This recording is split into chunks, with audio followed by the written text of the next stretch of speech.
ನಮಸ್ಕಾರ ವೀಕ್ಷಕರೇ, ನೀವು ನೋಡ್ತಾ ಇದ್ದೀರಿ 11ನೇ ದಿನದ ಡಯಟ್ ಪ್ಲಾನ್. ನಾನೇ ಬೆಳೆಸಿದಂತಹ ದಾಸವಾಳದ ಗಿಡದಲ್ಲಿ ಒಂದೇ ಒಂದು ಹೂವು ಅರಳಿತ್ತು. ಇವತ್ತು ನೋಡಿ ಹೇಗಿದೆ.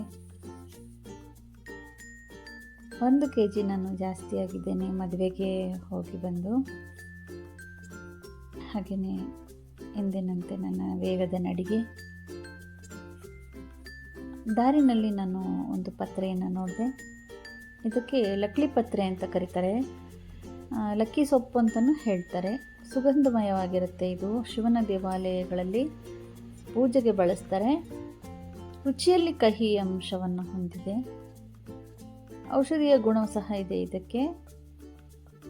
ಇದನ್ನು ನಾವು ದಾರಿನಲ್ಲಿ ಹೋಗ್ತಾ ಇದ್ದರೆ ಗಿಡವನ್ನು ಕಂಡಾಗ ಇದನ್ನು ಕುಡಿ ಮುರಿದು ಹೆಣ್ಮಕ್ಳು ತಲೆ ಮೇಲೆ ಇಟ್ಕೋಬೇಕು ಅಂಥೇಳಿ ಒಂದು ಪ್ರತೀತಿ. ಈ ಸೊಪ್ಪಿನ ಬಗ್ಗೆ ರೈತರೊಬ್ಬರನ್ನು ಕೇಳಿದಾಗ ನಾವು ಇದರ ಕುಡಿಯನ್ನು ಸಾರಿಗೆ ಸಹ ಹಾಕ್ತೇವೆ ಅಂತ ಹೇಳಿದ್ರು. ಬನ್ನಿ ಕೇಳೋಣ.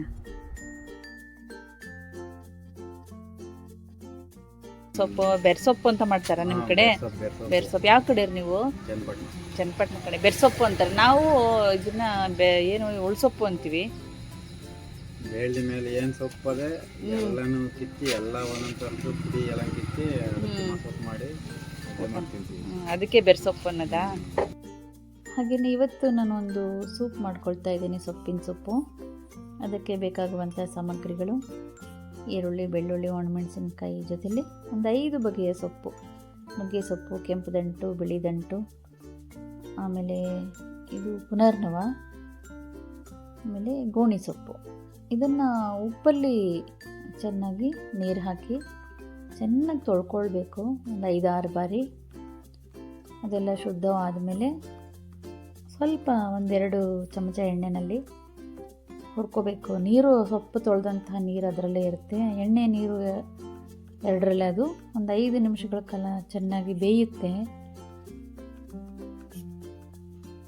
ಬೆಂದ ನಂತರ ಮಿಕ್ಸಿಗೆ ಹಾಕ್ಕೊಂಡು ಎಷ್ಟು ನೀರು ಬೇಕೋ ಅಷ್ಟು ನೀರನ್ನು ಸೇರಿಸ್ಕೊಂಡು ಉಪ್ಪು ತುಪ್ಪದ ಜೊತೆಯಲ್ಲಿ ಇದನ್ನು ಸವಿರಿ. ತುಂಬ ಚೆನ್ನಾಗಿರುತ್ತೆ, ಶಕ್ತಿದಾಯಕವೂ ಹೌದು. ಎಲ್ಲ ಪೋಷಕಾಂಶಗಳು ನಿಮಗೆ ದೇಹದಲ್ಲಿ ಸಿಗುತ್ತೆ 5 ಬಗೆಯ ಸೊಪ್ಪಿರೋದ್ರಿಂದ. ಅನ್ನ ಆಗಲಿ ಅಥವಾ ಗೋಧಿ ಆಗಲಿ ರವೆ ಆಗಲಿ ಏನೋ ನಮ್ಮ ದೇಹಕ್ಕೆ ಬೇಳದೇ ಇರೋದ್ರಿಂದ ನಾವು ತೂಕವನ್ನು ಕಡಿಮೆ ಮಾಡಿಕೊಳ್ಬಹುದು. ಕಣ್ಣಿಗೂ ಸಹ ಬಹಳ ಒಳ್ಳೆಯದಿದು. ಹಾಗಾಗಿ ತೂಕವನ್ನು ಕಡಿಮೆ ಮಾಡಿಕೊಳ್ಳುವಂಥವ್ರು ಕಾಫಿ ಮತ್ತು ತಿಂಡಿಗೆ ಎರಡಕ್ಕೂ ಬದಲಾಗಿ ಇದನ್ನು ಸೇವಿಸೋದು ಉತ್ತಮ. ಇದಕ್ಕೇನು ಲಿಮಿಟ್ ಇಲ್ಲ. ನೀವು 5-6 ಲೋಟ ಬೇಕಾದರೂ ಕುಡಿಬಹುದು, ಅಥವಾ ತುಂಬ ಗಟ್ಟಿಗೆ ಮಾಡಿಕೊಂಡು ಹಾಗೆಯೇ ತುಪ್ಪ ಹಾಕ್ಕೊಂಡು ತಿನ್ಬೋದು.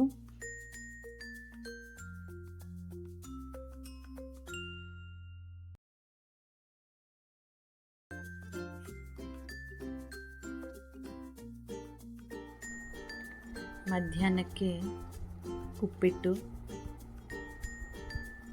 ರಾತ್ರಿಯ ಊಟಕ್ಕೆ ರಾಗಿಯ ಯಾವುದಾದ್ರೂ ಒಂದು ತಿಂಡಿಯನ್ನು ಮಾಡ್ಕೊಳ್ತೇನೆ. ಇವೆರಡರ ಮಧ್ಯೆ ನಾವು ಸೌತೆಕಾಯಿಯನ್ನು, ನಿಂಬೆಹಣ್ಣಿನ ಪಾನಕವನ್ನು, ಮಜ್ಜಿಗೆಯನ್ನು ಧಾರಾಳವಾಗಿ ತಗೊಂಡು ನಮ್ಮ ಹಸಿವನ್ನು ನೀಗಿಸ್ಕೊಳ್ಬಹುದು.